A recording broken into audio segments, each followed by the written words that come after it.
YouTube पर कई लोग ये बात कह रहे हैं कि अडानी के स्टॉक बहुत ज्यादा प्राइस तक गिर चुके हैं, अब उसको खरीदने का सही समय है। लेकिन वास्तविकता में सवाल ये आता है कि क्या सच में बिल्कुल सही समय अडानी के स्टॉक को खरीदने का? उसका सिंपल आंसर मैं आपको दूं, देखिए उनके कहने का अर्थ बिल्कुल सही है, लेकिन यहाँ पर आपको एक चीज सबसे ज्यादा समझना जरूरी है कि आपका यहाँ पर व्यू क्या है। जब तक आपका व्यू क्लियर नहीं होगा इस चीज के अंदर, अडानी के स्टॉक चाहे यहां पर हो या फिर इससे ज्यादा और नीचे गिर जाए, आप प्रॉफिट नहीं बना सकते। ये सबसे पहले तो वो लोग जो ये कह रहे हैं कि अडानी का साम्राज्य पूरी तरह से खत्म हो जाएगा, ये स्टॉक और ज्यादा गिरेंगे, उसके बाद ये स्टॉक नहीं चलेंगे, उनकी जानकारी के लिए मैं बस इतना कहना चाहूंगा कि आप सबसे पहले अडानी के बिजनेस देखिए कि अडानी किस बिजनेस के अंदर है और उसके बाद उसका मॉडल क्या है, पैसे बनाने का उसका मॉडल क्या है। अडानी जो है वो रिकरिंग रेवेन्यू मॉडल पर है, उसके बहुत सारे बिजनेस जिसके बारे में मैंने एक शॉर्ट्स बनाकर भी बताया। तो अडानी की जो साम्राज्य है वो इतने जल्दी खत्म हो जाएगा, मुझे ऐसी कोई संभावना दिखाई नहीं देती। और दूसरी सबसे इंपॉर्टेंट बात जो इस वीडियो के अंदर मैं आपको बताना चाहता हूं वो है व्यू। अब इस व्यू को समझने से पहले मैं आपको एक बात कहना चाहता हूं जो कि बहुत जरूरी है। सबसे पहले मैं अपनी ही बात करता हूं कि क्या मैं अडानी के स्टॉक्स को खरीदना चाहता हूं, क्या मैं इंटरेस्टेड हूं अडानी के स्टॉक्स में। तो मैं आपको कहता हूं मैं बिल्कुल इंटरेस्टेड हूं, लेकिन मैं कुछ कंडीशंस को जरूर फॉलो करता हूं। उस कंडीशंस को मैं आपको बताना चाहता हूं, उसके बाद आपका डिसीजन है कि आप अडानी के स्टॉक्स को अभी खरीदना चाहते हैं, कुछ समय बाद खरीदना चाहते हैं, वो सारा डिसीजन आप पर है। सबसे पहले मैं आपको जो बात बताना चाहता हूं वो ये है, देखिए अडानी के स्टॉक जो है वो बहुत ज्यादा गिर चुके हैं, लगभग 70% 75%, कई कई स्टॉक्स तो बहुत ज्यादा गिर चुके हैं। वो स्टॉक्स इतना ज्यादा गिरने के बाद भी अभी भी अगर हम पीई कंपैरिजन करेंगे उसकी कॉम्पिटिटर कंपनियों के साथ, तो भी वो स्टॉक अभी भी ओवर वैल्यूड है। अब ओवर वैल्यूड वो रहेंगे ही। अब मैं ऐसा क्यों कह रहा हूं कि वो ओवर वैल्यूड रहेंगे ही, इसका आंसर जो है मैं आपको एंड के अंदर दूंगा, जो बहुत ज्यादा इंपॉर्टेंट है। लेकिन इस चीज के अंदर मैं आपको एक साइकोलॉजी भी ऐड करना चाहूंगा, जिसके बाद हम सेकंड केस के अंदर करेंगे। सबसे पहला केस हम ये समझाना चाहता हूं मैं आपको कि देखिए अडानी के जो सारे स्टॉक है ना उनको आप एक मत मानिए। जैसे अडानी एंटरप्राइजेस का स्टॉक है वो 70-80% नहीं गिरा है, लेकिन अडानी ट्रांसमिशन का स्टॉक गिरा है। इसी तरह ही अंबुजा सीमेंट का स्टॉक में लोअर सर्किट नहीं लग रहे, लेकिन अडानी पावर के अंदर लग रहे हैं। इसी तरह अडानी विलमार के अंदर भी लोअर सर्किट नहीं लग रहे। तो आप एक ही मतलब जितने भी स्टॉक्स है अडानी के उनको आप एक तोल के अंदर नहीं तोल सकते। हर एक स्टॉक अलग होता है, उसके अंदर बिजनेस भी अलग होता है, उसके अंदर प्रॉफिट बनाने के तरीके भी अलग होते हैं। तो ये सारी चीजों को आपको देखना है कि अडानी के सारे स्टॉक जो है वो अलग अलग है, अलग अलग कैटेगरीज के अंदर है। सबसे पहले ये बात ध्यान रखिए। अब दूसरी और सबसे इंपॉर्टेंट बात है वो है साइकोलॉजी। तो मैं एक बात आपसे कई बार कह चुका हूं कि अगर कोई स्टॉक सही प्राइस पर आ चुका है, दुनिया इस बारे में कह रही है कि सही प्राइस पर अभी स्टॉक आ चुका है, लेकिन तब भी वो ओवरवैल्यूड रहेगा। पहली बात तो मैं बताता हूं क्यों। जो स्टॉक महंगा है वो स्टॉक और महंगा होगा, जो स्टॉक सस्ता है वो और सस्ता होगा, महंगा स्टॉक ही महंगा होगा। क्योंकि महंगा वो हुआ इसलिए है क्योंकि उसकी डिमांड बढ़ती है। अब अगर उसकी डिमांड बढ़ती है तो आपको क्या लगता है छोटी मोटी चीजों से उसकी डिमांड कम हो जाएगी? नहीं, उसकी डिमांड और बढ़ेगी आने वाले सालों में। अगर आपने वो इंटरव्यू सुना है आपके अदालत में एक सवाल पूछा गया कि अडानी का गुब्बारा कभी नहीं फटेगा, तो उन्होंने बोला कि जब तक भारत ग्रो होता रहेगा अडानी का गुब्बारा उसके आगे चलेगा। तो अडानी को साम्राज्य को जो है ना आप छोटा मत समझिएगा। जिस तरह रिलायंस का साम्राज्य है, टाटा का साम्राज्य, उसी तरह गौतम अडानी का साम्राज्य वो इतनी जल्दी खत्म नहीं होगा। यहाँ पे साइकोलॉजी कहां से जुड़ी हुई है। अगर कोई स्टॉक 100 रुपए का है और वो 1000 रुपए पर चला जाता है, तब लोग उसमें बाय करने से डरेंगे, भले ही उसका चार्ट बहुत ज्यादा हो, क्योंकि उसको नीचे से तोलेंगे, उसको 1000 पर नहीं तोलेंगे। कि अगर वो स्टॉक 100 रुपए से 1000 रुपए पर आया है और उसका चार्ट ठीक है तो वो 1000 रुपए से 10,000 भी जा सकता है। एग्जांपल बड़े पर है, आयशर मोटर्स हो गया, ये टाटा एलेक्सी हो गया, इसके बहुत सारे एग्जांपल्स हैं। अगर वही स्टॉक 1000 रुपए से गिरकर 200 रुपए पर आ जाता है, तब भी लोग उसको नहीं खरीदेंगे, भले ही उसका चार्ट अच्छा हो। और साथ ही में वो जब 1000 रुपए से 200 रुपए पर आया है और उसके साथ कोई ऐसी न्यूज जुड़ी हो जाए, कोई न्यूज जुड़ जाए जो उस स्टॉक के लिए सही नहीं हो, मैं दावा देकर कह सकता हूं उस स्टॉक को कोई हाथ में नहीं लगाएगा। और यही स्टॉक मार्केट का काम है।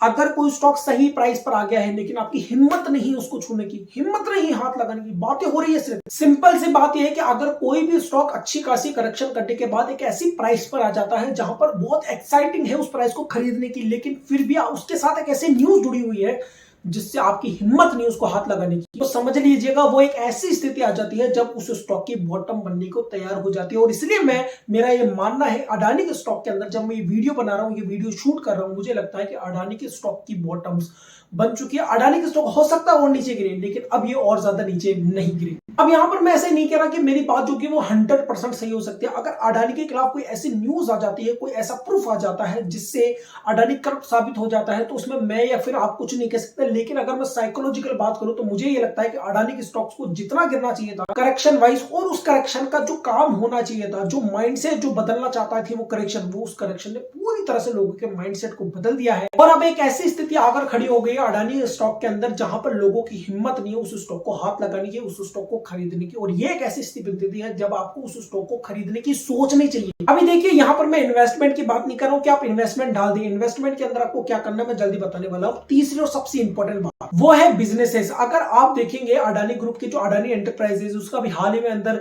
अभी क्वार्टरली रिजल्ट आया, उसका रिजल्ट बहुत ही अच्छा खासा आपको दिखाई देखने को मिला। अडानी ट्रांसमिशन का आपने रिजल्ट देखा कितना अच्छा आपको दिखाई दिया। तो अडानी की जो कंपनीज है उनका जो बिजनेस है उसके अंदर जो प्रॉफिट्स है वो कंसिस्टेंटली बढ़ते जा रहे हैं। तो अगर वो स्टॉक अभी आपको नीचे दिखाई दे रहे हैं तो डेफिनेटली वो आने वाले समय पर बढ़ने वाले हैं, ऐसा मुझे लगता है। जो कि अर्निंग कंसिस्टेंटली अडानी की जो शेयर्स है, उनके जो स्टॉक्स है, वो जो कंपनीज है वो कंसिस्टेंटली अपनी अर्निंग्स बढ़ाते जा रही है। देखिए सिंपल सी बात है, अगर किसी स्टॉक की अर्निंग बढ़ेगी, किसी कंपनी की अगर अर्निंग बढ़ेगी तो स्टॉक के अंदर वो अपने आप रिफ्लेक्ट होती हुई आपको दिखाई देगी। और दूसरी सबसे इंपॉर्टेंट बात जो कि मैं पहले ही कह चुका हूं, अडानी के जितने भी स्टॉक्स है वो पूरी तरह से इंफ्रास्ट्रक्चर पर डिपेंड करते हैं। जिस तरह से इंफ्रास्ट्रक्चर बढ़ता जाएगा, इंडिया ग्रोथ करता जाएगा, अडानी के पांव बड़े होते जाएंगे। और आज जो लोग अर्निंग की बात कर, अडानी की अर्निंग्स बढ़ती जाएगी कंपनी के अंदर और वो शेयर्स के अंदर अपने आप रिफ्लेक्ट होना शुरू हो जाएगी। अब बात करते हैं इन्वेस्टमेंट की कि आपको इन्वेस्टमेंट डालना चाहिए या नहीं डालना चाहिए। तो मैंने शुरुआत के अंदर आपको बताया था कि आपका व्यू सबसे इंपॉर्टेंट है। तो यहाँ पे दो कैटेगरी के लोग आते हैं। सबसे पहले वो जो स्टॉक मार्केट के अंदर शॉर्ट टर्म में पैसा बनाना चाहते हैं, महीने, 2 महीने, 3 महीने, 15 दिन इस तरह से। और दूसरे वो लोग जो कम से कम 1 महीने तक अडानी के स्टॉक्स को होल्ड कर सकते हैं। तो मेरी आपसे एक सिंपल सी बात है, जो व्यक्ति उसके 1 साल तक उसी स्टॉक को होल्ड कर सकते हैं उनको आपको फंडामेंटल को फोकस करना चाहिए। जिस भी कंपनी में आप इन्वेस्टमेंट करना चाहते हैं, आप देखिए उसकी अर्निंग्स पिछले सालों से इस साल में बढ़ी है, क्वार्टरली उसकी अर्निंग्स बढ़ी है या नहीं बढ़ी है। लेकिन यहाँ पे सबसे बड़ी दिक्कत पता है क्या है? वो सबसे बड़ी दिक्कत आएगी पीई की, कि वो सब चीज फंडामेंटल एनालिसिस कर लेंगे, लेकिन जब वो पीयर कंपैरिजन करेंगे तो अडानी के स्टॉक्स आपको महंगे दिखाई देंगे। और मैं आपको पहले कह चुका हूं अडानी के स्टॉक्स महंगे थे और वो महंगे ही रहेंगे, क्योंकि महंगा स्टॉक ही और महंगा होता है और सस्ता स्टॉक और सस्ता होता है। ये फिक्स है सर, ये नियम है स्टॉक मार्केट का। सस्ता स्टॉक और सस्ता होगा, महंगा स्टॉक और महंगा होगा। जिस समय आपको ये लगेगा कि वो स्टॉक महंगा है, याद रखिएगा वो स्टॉक और महंगा हो जाएगा। और जिस समय आपको लगेगा वो और महंगा हो चुका है, वो स्टॉक और महंगा होगा। महंगा स्टॉक यहाँ पर महंगा होता है, सस्ता स्टॉक और सस्ता होता है। और जो दूसरी कैटेगरी के अंदर लोग आते हैं जो शॉर्ट टर्म में पैसा बनाना चाहते हैं, उनको आर टू आर पर फोकस करना चाहिए, कि रिस्क टू रिवॉर्ड रेशियो। अब इसका मतलब क्या है? इसका मतलब ये देखिए, अगर आप शॉर्ट टर्म में पैसा बनाना चाहते हैं अडानी ग्रुप से, तो अडानी ग्रुप में अगर आप शॉर्ट टर्म में पैसा बनाने तो चाहते हैं तो शॉर्ट टर्म में आपका पैसा जल्दी बनेगा और ज्यादा बढ़ेगा। लेकिन जल्दी और ज्यादा पैसा बनेगा तो वहां पर रिस्क का लेवल भी उतना ही ज्यादा होगा। तो आपको अपनी कैपिटल पर रिस्क टू रिवॉर्ड रेशियो देखकर इन्वेस्टमेंट डालना चाहिए, और वो भी तब जब आपको चार्ट की नॉलेज हो, आपको एक कन्विक्शन हो अडानी ग्रुप पर, अडानी की अर्निंग्स पर, आपको फंडामेंटल की भी थोड़ी बहुत नॉलेज होनी चाहिए और आपको चार्ट्स पढ़ना आना चाहिए। अगर ऐसा कुछ नहीं आ रहा है आपको, आपने रिस्क टू रिवॉर्ड रेशियो नहीं करा है, ऐसा नहीं आपने 1 लाख रुपए पूरा 1 लाख रुपए डाल दिया, आपका रिस्क मैनेज नहीं है, रिस्क टू रिवॉर्ड रेशियो आपको समझ में नहीं आ रहा, बिल्कुल इन्वेस्टमेंट मत कीजिए। जब तक आपको कोई चीज समझ में ना आए खुद के बेसिस पर, तब तक इन्वेस्टमेंट मत डालिएगा, चाहे यूट्यूब पर आपको कोई भी कुछ भी कैसा भी राय दे। क्योंकि आप देख सकते हैं कि कुछ ही दिनों के अंदर अडानी के ग्रुप के कई स्टॉक जो है 70% गिर चुके हैं। यानी कि आपका 1 लाख रुपए केवल 30,000 रुपए रह गया होता अगर आपने उस स्टॉक पे इन्वेस्टमेंट किया होता। तो आप सोचिए समझिए कि आप कहां स्टैंड करते हो, उसके बाद इन्वेस्टमेंट डालें। अब अगर मैं अपने कंक्लूजन की बात करूं तो मैं देखिए इन्वेस्टमेंट करने के लिए रेडी हूं, लेकिन मैंने जैसे कहा मैं अपनी कंडीशन पे इन्वेस्टमेंट करूंगा। मैं ऐसी कंपनीज में इन्वेस्टमेंट करना चाहता हूं जिसकी अर्निंग्स तो बढ़ी रही है, जैसे अभी क्वार्टरली रिजल्ट आए जिन भी कंपनी को जिनकी अर्निंग्स बढ़ रही है, लेकिन मुझे लगता है कि वो चार्ट वाइज भी ठीक ठाक परफॉर्मेंस कर सकती है शॉर्ट टर्म के अंदर। और जैसा कि मैंने कहा कि मैं अपना रिस्क टू रिवॉर्ड रेशियो देखकर इन्वेस्टमेंट करूंगा, वो ऐसा रिस्क रिवॉर्ड रेशियो होगा कि अगर बाय द वे अगर ये स्टॉक, अगर ये पैसा चला भी जाता है तो मुझे बहुत बड़ी दिक्कत नहीं होगी। या 1:3 का होना चाहिए, 1:4 का होना चाहिए। अगर ऐसा रिस्क रिवॉर्ड रेशियो आप मैनेज करके इन्वेस्टमेंट करना चाहते हो और कन्विक्शन है आपको पूरे स्टॉक मार्केट के अंदर, इस स्टॉक के अंदर अडानी ग्रुप के साथ, तो आप पैसा बनाएंगे। लेकिन आपके कोई कन्विक्शन नहीं है, बस ऐसे ही गंगा में हाथ धोना चाहते हो, तो आप इस स्टॉक से लॉस करेंगे। भले ही आपने चाहे अच्छे समय पर बाय किया हो, फिर भी आप लॉस करेंगे अडानी के स्टॉक। तो मुझे लगता है कि इस वीडियो के अंदर मैंने आपको सारी दुविधा जो है, वो जो भी आपके दिमाग में चल रहे थे क्वेश्चन, वो सारे हल हो गए होंगे कि अडानी के स्टॉक अब भी ओवर वैल्यूड है, तो ऐसा क्यों हो रहा है, क्या साइकोलॉजिकल रीजन हो रहा है, और स्टॉक मार्केट में जो करेक्शन है अभी अडानी के स्टॉक में, वो क्या करके गई है लोगों के माइंडसेट के ऊपर, वो सारे कंक्लूजन मैंने आपको दे दिया। अब चुनाव आपका है कि आप क्या करना चाहते हैं। वैसे कमेंट सेक्शन में अपनी राय जरूर बताइएगा कि आप अब अडानी के स्टॉक में इन्वेस्टमेंट करना चाहते हैं, नहीं करना चाहते हैं, या आप क्या करना चाहते हैं, कमेंट करके। तो ये वीडियो आपको कैसा लगा मुझे कमेंट करके जरूर बताइएगा। ऐसी वीडियो और देखने के लिए चैनल को सब्सक्राइब जरूर कीजिएगा। Thank you very much.